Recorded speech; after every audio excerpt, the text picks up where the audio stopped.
Ayez confiance en vous et allez puiser dans vos ressources internes, dans votre ingéniosité pour développer et perfectionner votre propre approche d'innovation Jugaad qui vous permettra d'innover de façon plus agile, plus frugale et plus inclusive.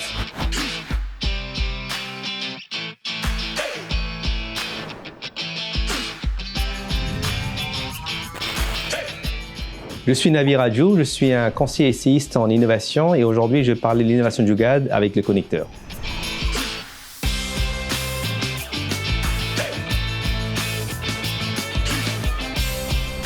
Jugaad, c'est un mot hindi qui veut dire la capacité ingénieuse à improviser une solution efficace dans des situations adverses avec peu de moyens. C'est un peu l'esprit MacGyver et j'ai été exposé à cet esprit MacGyver quand j'ai grandi en Inde. J'ai connu en fait la sécheresse d'eau, la pauvreté dans la bidonville urbaine où j'ai grandi. Tout ça m'a fait réaliser que les gens qui ont des ressources limitées sont capables de faire preuve d'une ingéniosité illimitée. Et c'est ça l'esprit Jugaad, de pouvoir faire mieux avec moins dans des situations difficiles. L'innovation Jugaad s'incarne et s'exprime à travers trois qualités, l'agilité, la frugalité et l'inclusion. Et on l'a vu aussi durant Covid où en Italie par exemple, un designer qui s'appelle Christian Fracassi s'est associé avec un docteur Renato Favero pour adapter les masques de plongée Decathlon en respirateur pour sauver la vie à des milliers de patients de Covid. Jugaad, c'est avant tout être un alchimiste qui sait transformer l'adversité en opportunité.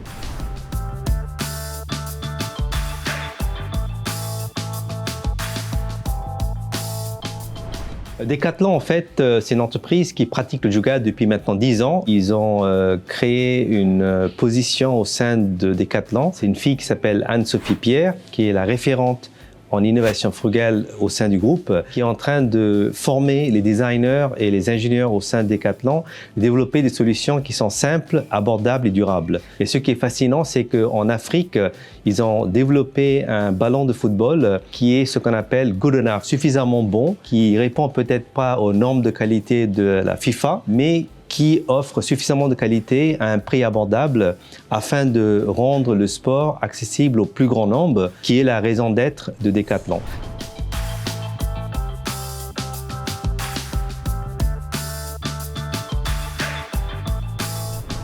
Le Jugaad est très différent des modèles d'innovation existants pour trois raisons. Le modèle actuel d'innovation s'appuie sur trois défauts. Le premier, c'est qu'il est coûteux.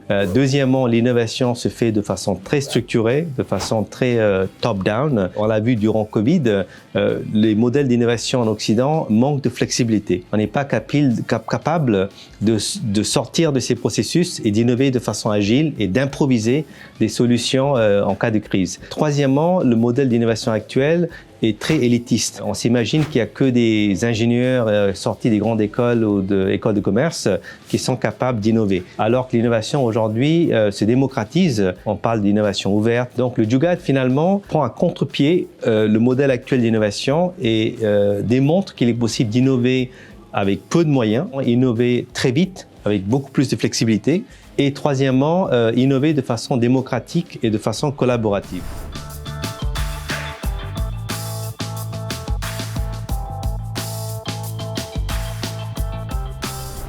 Je suis connu pour être monsieur anti-méthode et monsieur anti-modèle, donc je ne crois pas qu'il y a un modèle unique pour faire de l'innovation Jugaad. Et je crois en fait que chaque entreprise doit développer son propre modèle d'innovation Jugaad. Un exemple concret de ça, c'est l'entreprise Renault qui depuis 1999 a développé sa propre méthode Jugaad pour développer des voitures low cost. Et ensuite, ils ont décliné toute une gamme de produits qui s'appelle Dacia. Et au fur et à mesure, pendant 20 ans, ils ont développé leur propre approche d'innovation Jugaad. Et aujourd'hui, ils ont lancé Dacia Spring, qui est une voiture électrique à 21 000 €, qui est la voiture électrique la moins chère en Europe. Toutes ces solutions qu'ils ont développées depuis 20 ans se sont appuyées sur un état d'esprit ou un modèle d'innovation Jugaad qui est unique à Renault. Donc Peugeot ne peut pas copier, si vous voulez, la méthode d'innovation de Renault et demain miraculeusement lancer des voitures low cost. C'est pas possible. Par contre, Peugeot peut développer en interne sa propre approche d'innovation Jugaad. Ce que je vous invite, chacun de vous, en tant qu'entrepreneur, c'est finalement développer votre propre méthode innovation Jugaad à votre propre sauce, si on peut dire comme ça, parce que chacun d'entre vous est unique.